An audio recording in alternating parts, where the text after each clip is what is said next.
Ya, kita lanjutkan.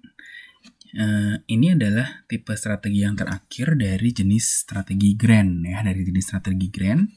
Nah, kalau yang kemarin tadi ya, yang kayak intensif, terus integrasi dan diversifikasi gitu ya. Kesannya strateginya itu untuk perusahaan yang dalam keadaan baik-baik saja gitu ya, terus ingin lebih baiknya yaitu melakukan strategi-strategi tersebut gitu. Nah, kalau untuk strategi yang ini, ya strategi yang sekarang ini diperuntukkan untuk perusahaan-perusahaan yang kondisinya sedang tidak baik ya, sehingga dia perlu berubah atau akhirnya kalau tidak mampu berubah, ya nanti akhirnya bangkrut, likuidasi gitu. Nah, seperti itu. Nah, yang pertama makanya disebutnya defensif. Defense kan bertahan ya, gimana bertahan bisa melawan gitu. Nah, seperti itu. Karena kondisinya ini untuk perusahaan-perusahaan yang sudah tidak baik kondisinya.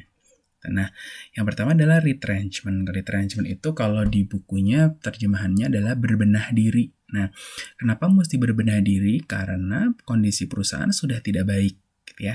Sudah tidak baik gitu. Nah, kemudian yang biasa dilakukan oleh perusahaan dengan strategi ini itu adalah melakukan efisiensi sedemikian rupa. Nah, sehingga mereka mengurangi aset, mengurangi biaya-biaya yang terjadi gitu ya, untuk mengimbangi sales dan profit yang menurun, yang decline, yang menurun. Nah, seperti itu. Nah, ini banyak dilakukan oleh perusahaan di era saat ini, kondisi pandemi kayak begini, banyak perusahaan melakukan hal seperti ini ya. Ini bukan bukan menjual ya, asetnya bukan, tapi mengurangi, seperti misalnya persediaan gitu ya, persediaan dihabisin gitu, gimana caranya dijual dengan harga murah, diskon gitu, nah seperti itu.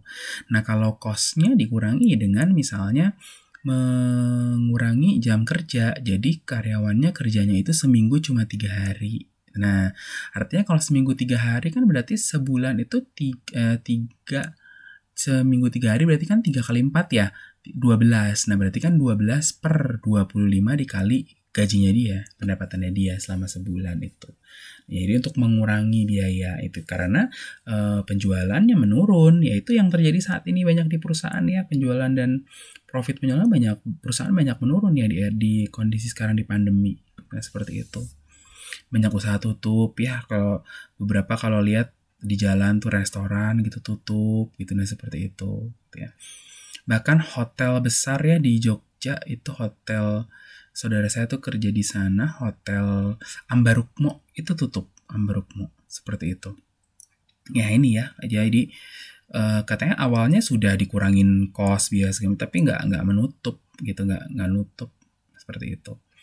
Nah, retrenchment ini pilihan yang diambil dalam kondisi keadaan memang ya perusahaan sudah nggak sesuai tujuan, nggak tercapai, bukan nggak sesuai, nggak tercapai tujuannya gitu ya, terus udah nggak punya keunggulan bersaing lagi gitu, nah seperti itu gitu. Terus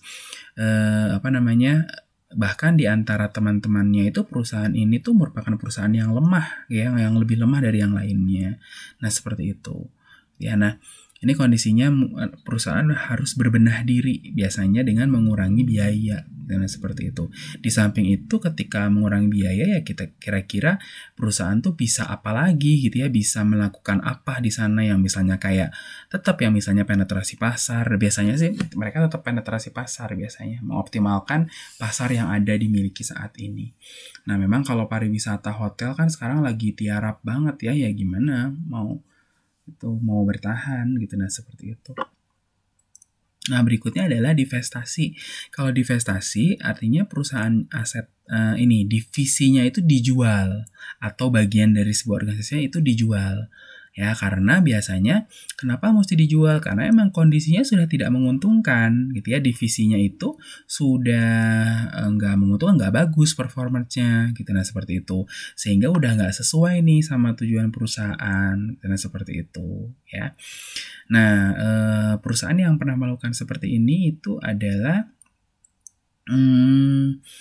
7-Eleven gitu ya, 7-Eleven, nah dijual sama grupnya Modern Land kalau nggak salah gitu ya. Nah, tapi nggak ada yang mau beli 7-Eleven-nya, padahal prospeknya masih baik ya, masih baik.